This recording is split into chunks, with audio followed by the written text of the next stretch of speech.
today's video, I want to talk about what role meditation actually played in helping me overcome retroactive jealousy. And this was actually really big for me, and I didn't expect it to be big. When I started doing meditation, I just kind of rolled my eyes at the idea. I just thought, okay, I'll give it a try, but I'm no yogi. It was a big recommendation that I found online for other people that were suffering, that it helped kind of tame down that anxious response, tame down all anxiety. That's one thing you tend to see with a lot of people suffering from retroactive jealousy is their anxiety levels are kind of a little bit higher than others. The nervous system reacts a little quicker than others, which is good. If you're in a scenario where your life might be on the line and you need to be quick to react, that's really nice. But in normal everyday living, we don't experience that much. And so for us to be reacting, for our nervous system to be reacting, for our anxiety to flare up, things like that, it doesn't serve us. And so meditation, really good at that, was just calming everything down, just slowing things down. And that was, I guess, a hidden key that I needed, was just to slow down and try to be mindful and things like that. And that wasn't the whole thing. That was not like, it's not like, oh, I cured it, I got over it just by meditating, just by being in the moment. There was more to it than that. But I think that was a big key in just understanding what was happening to me. Because like I've talked about before, there's so much information on retroactive jealousy that, this person suffered from it and they did this person did this person did that.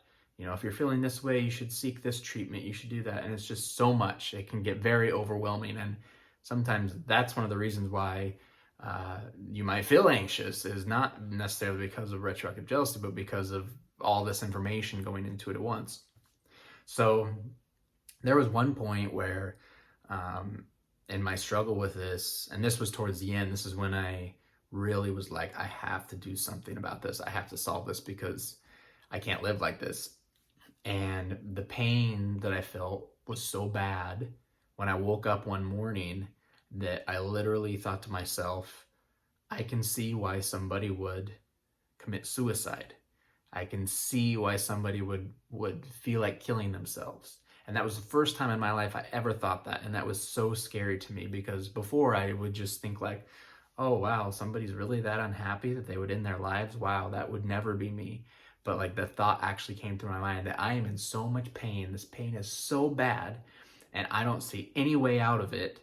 That the only way I can see fit would be to do that, would be to suicide. It's scary for me to talk about, so I'm going to jump ship here.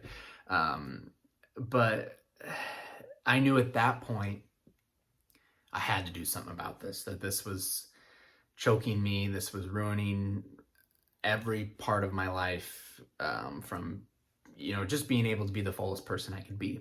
So I was willing to do anything at that point. And again, the two big things that I saw was, approaching the problem head on. And that was just, letting the feeling come in, but not doing anything about it. Just let it come in, don't explore it, and just feel the feeling of it and let it burn up inside you and dissipate. Which there's off topic, but there's a good video, if anybody knows Eckhart Tolle, good video that he kind of talks about. And if I remember, I'll put it in the YouTube comments. But I saw that video at this time, and that taught me again. But this is on meditation, so back on the subject. But then another thing I saw was meditation, and just to calm down the thoughts, to just realign everything, to get the chatter out of your head, to really see where I was at, and really just be able to be focused on the goal I was trying to get at. And that was just to stop this feeling from happening. That was it. Like, I didn't care about anything else. I just needed these feelings to stop. I did not want to feel like this anymore. And so I took up meditation, and I downloaded the Headspace app and tried it. And it was really good. My first impression, I'll say, was really good. It just was basically like sit in a chair. I think I laid down on a bed, but it's like, put in the headphones. It was 10 minutes long, and the guy just talked in your ear and just said, feel your body weight on the bed, feel your, hands on your knees, put yourself in the present moment. But it was just step by step guided.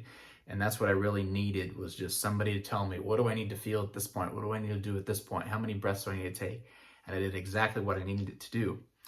And I never really had a set schedule with meditation. I would just do it maybe 10 or 15 minutes, a couple days a week here, a couple days, here, maybe at nighttime here, maybe during the afternoon here. And it helped me a lot, but I'll tell you what, the minute that I really got consistent with it and picked a time of day and stuck to that and did it like literally like 7 days a week. I know that's tough to say, but it's just 10 minutes, 5 minutes even if you can, 7 days a week. That helped me profusely. And I remember the morning that I woke up, and for those of you that have taken the course or seen extra videos, then I literally say this, like, I suffered for retroactive jealousy for 13 years, and then one day I woke up and it was gone. And that was, me filling in the steps towards the end. But it was not like, oh, it's getting better. And then, oh, I think it's almost gone. Oh, I feel it's almost gone. Oh, it's gone. It was like, I was really bad. And then there was a point for a few months where I was bad, not really bad, but bad. And instead of, going from bad to getting better, it was just bad to boom, it was gone. And that happened like after a meditation one morning. And this is going back to 2017, and September was when I kind of got over it after having it since I was in elementary school. But yeah, and I just remember the feeling. I woke up and I didn't really think any retroactive jealousy thoughts, but I immediately did meditation for 10 minutes. And when I got out of the meditation, I felt so good. And then I remember the thoughts coming into my head that would trigger my retroactive jealousy. Who is my wife now, but my girlfriend at the time, thoughts of her with stuff she did in the past. But when I would think those thoughts, I couldn't feel that anxious response anymore. I didn't feel that adrenaline. I didn't feel any of that.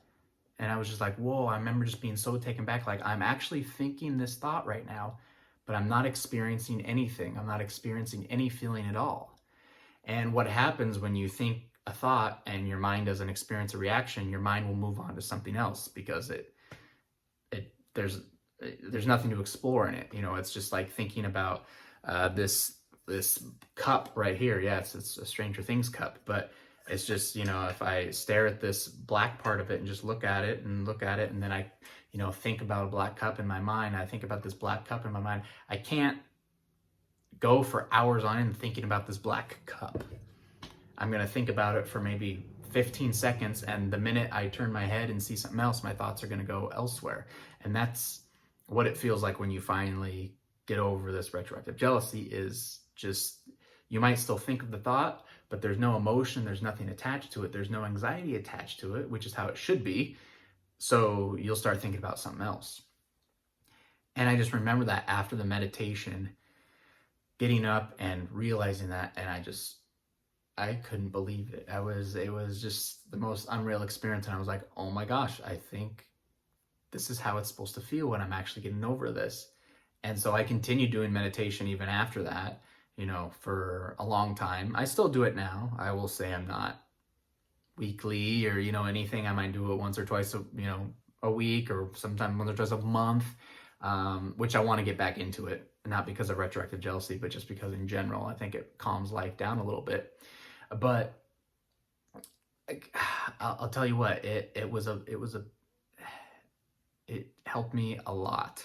And like I said, I continued to do it even after, because I was like almost worried, like, oh gosh, what if retroactive jealousy comes back? I think this was the thing that really calmed it down. But, I realized it was more than that. It was me putting in the practice. It was me letting the thoughts in, letting the feeling in, facing the problem head on.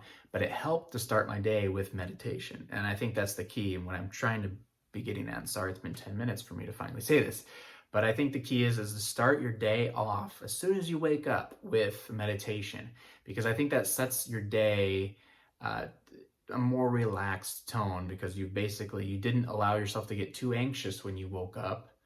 You calmed yourself down, you let your thoughts go, you gave yourself that 10 minutes. And I think it just relaxes the nervous system, for the remainder of the day, and it makes your day much more easily to navigate. And I'm not saying, tomorrow you do meditation in the morning and it's going to be gone, and your day is not going to have to be anxious and da-da-da. But I'm saying consistent basis of this, I think, is a lot more helpful than just waking up and facing your day head on, or maybe just waking up and meditating a little bit at nighttime after your body's experienced all this. And other people might have different results than me, but I'm just saying what worked for me personally was I meditated right in the morning for about 10 minutes, and I, saw those anxiety levels dropping, and my days started getting a little bit easier. But I'll tell you what, that one morning in September of 2017, I meditated in the morning like every other morning, and once I got up from it, those thoughts were gone. The thought responses were gone. The thoughts would still come throughout the day because it was a habit, but there'd be no anxious response to it. And it maybe took about one day after that, and I just don't even think about it anymore. And again, it's easier said, when you experience it, than maybe in your situation where you're really suffering from it. But it's like, I can think of the same thoughts right now that caused me so much pain, that caused me wanting to possibly commit suicide. I can think those same thoughts now, and I'm thinking them now, and I have the same exact emotional response to those thoughts as I do this black cup. Meaning I don't feel anything. My body does not sense any fear attached to those thoughts. My body doesn't sense, my body has been rational about it now, and not irrational about it. And so my body doesn't sense there's danger. My body doesn't sense that it's going to die, so it's got to do something, because it's not.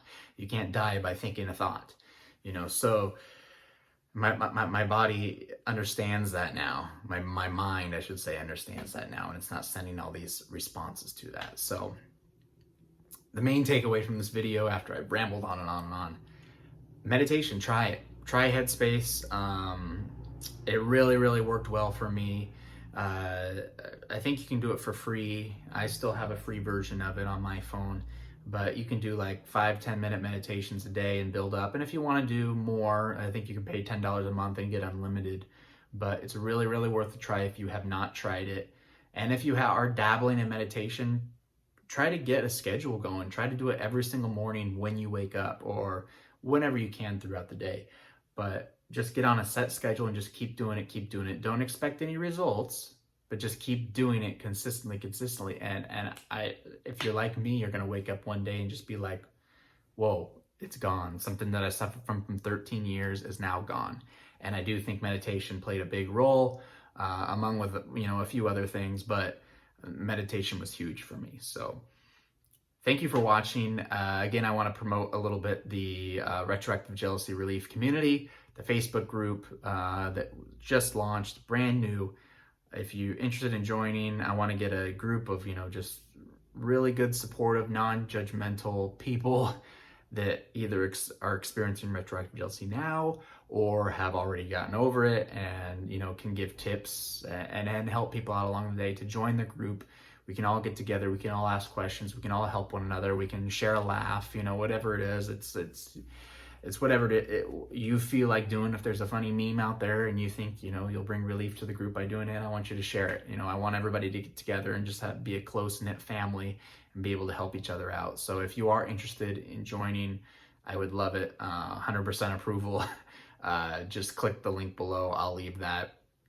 I'll be updating the course too, but if you are interested in diving a little deeper in the course, or having a little more step-by-step instead of a random YouTube video here, I'll leave the link to the course below, which will give you access to the Q&A section too. If you want personal communication with the both of us through Q&A, you can do that as well. And then, one more, if you want more videos like this, which I promise to post more and more to help everybody out, you can click the subscribe button below and click the bell notification too, and you'll be alerted every time I post something. And feel free to comment. I will try to respond as quick as possible and as much as possible to everybody. So hope you have a great day, everybody. Thanks again for watching.